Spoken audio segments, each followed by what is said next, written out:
So, bachcho, let's read this question. So this question says, as shown in the figure, waves with identical wavelength and amplitude and which are initially in phase travels through different media. Ray 1 travels through air and ray 2 travels through a transparent medium for equal length L in four different situations. Okay? In each situation, that two rays reach a common point on the screen.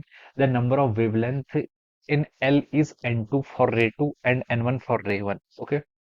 Number of wavelength आपको यहाँ पर N2 और N1 से क्या कर रखा है, represent कर रखा है।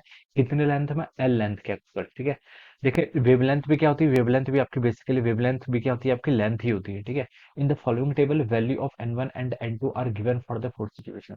आपको देखिए यहाँ पर N1 और N2 की क्या कर रखी है, वैल्यूज गिवन कर रखी है। ठीक है, अब आपसे क्वेश्चन में देखिए क्या पूछा गया, the order of the situation according to the intensity of the light at the common point in descending order. ठीक है, आपको ऑर्डर ऑफ इंटेंसिटी बताना है, पर क्या बताना है आपको, इंटेंसिटी ऑफ लाइट यहाँ पर बेसिकली कैलकुलेट करके बतानी है। तो देखिए बच्चों, इस क्वेश्चन का की कॉन्सेप्ट आप क्या लिख सकते हैं, the key concept of this question, आपने यहाँ पर बेसिकली इंटेंसिटी बतानी, क्या बतानी है आपने यहाँ पर, इंटेंसिटी। ठीक है, इंटेंसिटी हम यहाँ पर क्या लिख सकते हैं, इसका की कॉन्सेप्ट लिख सकते हैं।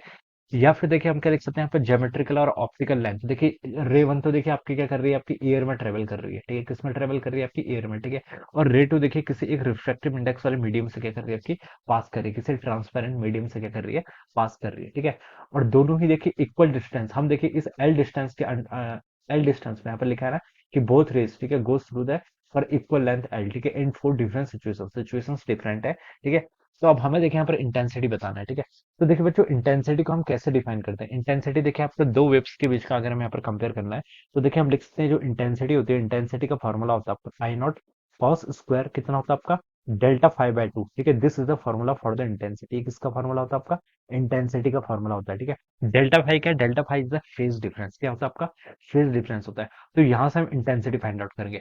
अब हमें क्या चाहिए, फेज डिफरेंस। फेज डिफरेंस देखिए हम कैसे फाइंड आउट करेंगे, हमें क्वेश्चन में देखिए पाथ डिफरेंस के करस्पॉन्डिंग हिंट गिवन कर रखी है। ठीक है, आपको देखिए यहाँ पर क्या बोला गया था, एन वन क्या है आपका, एन वन आपकी क्या है, वेवलेंथ है इन रे वन। ठीक है, फॉर रे वन, एंड एन टू किसके लिए, आपकी फॉर रे टू, और किसके लिए लेंथ के लिए, एल लेंथ के लिए। ठीक है, तो देखिए हमें यहाँ पर एन वन एन टू यानी कि हमें वेवलेंथ गिवन कर रखी है। ठीक है, फर्स्ट सिचुएशन में देखिए आपका एन वन 2.25 है, एन टू कितना है, 2.75। ठीक है, सिमिलरली इस तरीके से हमें क्या कर रखे हैं, यहाँ पर आपको रिप्रेजेंट करके बता रखे हैं। ठीक है, सेकंड थर्ड फोर्थ आपको यहाँ पर डिफरेंट डिफरेंट सिचुएशन के करस्पॉन्डिंग यहाँ पर ये गिवन कर रखा है। ठीक है, तो ये हम यहाँ पर से ऐसे बता सकते हैं। अब देखिए बच्चों, अब हम यहाँ से क्या कर लेते हैं, इनके बीच में देखिए हमें पाथ, हमें बेसिकली इस इंटेंसिटी फाइंड आउट करने के लिए फेज डिफरेंस चाहिए, फेज डिफरेंस। और हमें देखिए क्वेश्चन में पाथ डिफरेंस गिवन कर रखा है, एन वन एन टू के बीच में देखिए 2.25 और 2.75, ये क्या है, इनके बीच का वेवलेंथ का डिफरेंस है। क्योंकि देखिए हमें बोल रखा है the number of wavelength in L is, ठीक है, नंबर ऑफ वेवलेंथ आपको गिवन कर रखे, तो यहाँ से हम क्या करेंगे, वेवलेंथ के बीच में जो डिफरेंस होता है that is called path difference, और पाथ डिफरेंस हम यहाँ से फेज डिफरेंस निकालेंगे। तो देखिए बच्चों, फेज डिफरेंस और पाथ डिफरेंस के बीच में क्या रिलेशन होता है, ये भी लिख लेते हैं। आपका जो फेज डिफरेंस होता है, it is written as 2 pi lambda into of our del X. ठीक है, यहाँ पर डेल एक्स क्या, this is the path difference, और डेल फाई क्या है, this is our phase difference. ठीक है, ये हम यहाँ से बता सकते हैं। अब देखिए बच्चों, अब हम यहाँ पर से इसको कैलकुलेट कर लेते हैं।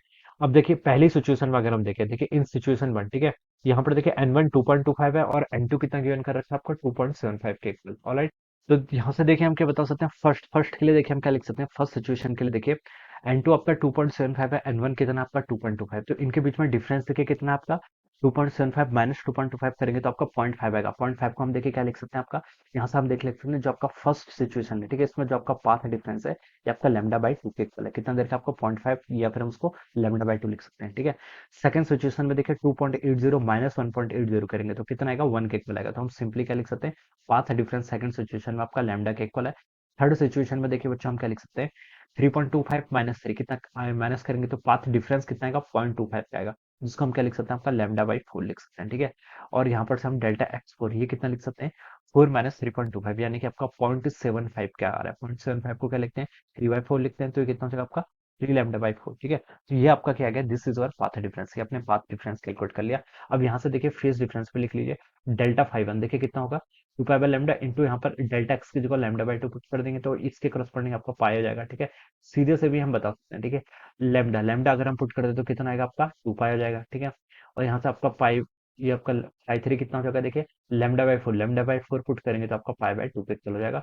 सिमिलरली हम बता सकते हैं आपका 5 4 डेल 5 4 यानी कि तो जो आपका फेज डिफरेंस है ये कितना हो जाएगा यहाँ से आपका, इसको अगर हम पुट करेंगे तो आपका 3 पाई बाई 2 के इक्वल आएगा। कितना आएगा? 3 पाई बाई 2। ठीक है, इन वैल्यूज को देखिए आपको जस्ट इस फॉर्मूले में क्या करना है, पुट करना है। अब आपने देखिए यहाँ पर फेज डिफरेंस फाइंड आउट कर लिया दोनों वेव्स के बीच में। अब यहाँ से आप इंटेंसिटी फाइंड आउट कर सकते हैं, फॉर्मूले में क्या करना है आपको, वैल्यूज पुट करनी है। ठीक है, तो बच्चों देखिए I1 कितना आएगा, I0 आपकी मैक्सिमम इंटेंसिटी होती है। ठीक है, यहाँ पर से आप लिख लीजिए कॉस स्क्वायर डेल्टा फाई। ठीक है, फर्स्ट के करस्पॉन्डिंग फेज डिफरेंस कितना, पाई। ठीक है, नीचे लेकिन पाई बाई 2 है। ठीक है, तो इसको हम लिख लेते हैं कॉस स्क्वायर पाई बाई 2। ठीक है, तो कॉस पाई बाई 2 की वैल्यू 0 थी, तो ये वैल्यू तो आपके बच्चों टोटल 0 के इक्वल आ गई।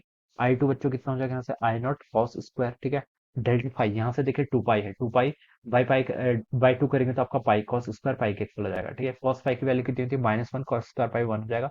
तो ये सिंपली आपका I0 के इक्वल आ गया। I3 को यहाँ से क्या लिख सकते हैं, I3 लिख सकते हैं I0 कॉस स्क्वायर। ठीक है, डेल्टा फाई, फाई कितना देखिए यहाँ पर आपका पाई बाई 2 के इक्वल है, तो कॉस स्क्वायर पाई बाई 4 के इक्वल आएगा। कॉस 45 कितना होता है, 1/√2। 1/√2 का स्क्वायर करेंगे तो 1/2, तो सिंपली आपका I0/2 आ गया। सिमिलरली I4 देखिए कितना आएगा, 3 पाई बाई 2 यहाँ पर पुट कर लेंगे तो उसको हम लिख सकते हैं I0 कॉस स्क्वायर। ठीक है, ये हो जाएगा आपका 3 पाई बाई 4, कॉस स्क्वायर कितना आपका 3 पाई बाई 4। ठीक है, अब कॉस 3 पाई बाई 4 की वैल्यू देखिए कितनी होती है, इसको हम ऐसे लिख सकते हैं, ये होता है आपका cos pi minus 3 pi, cos pi minus pi by 4 लिख सकते हैं ना।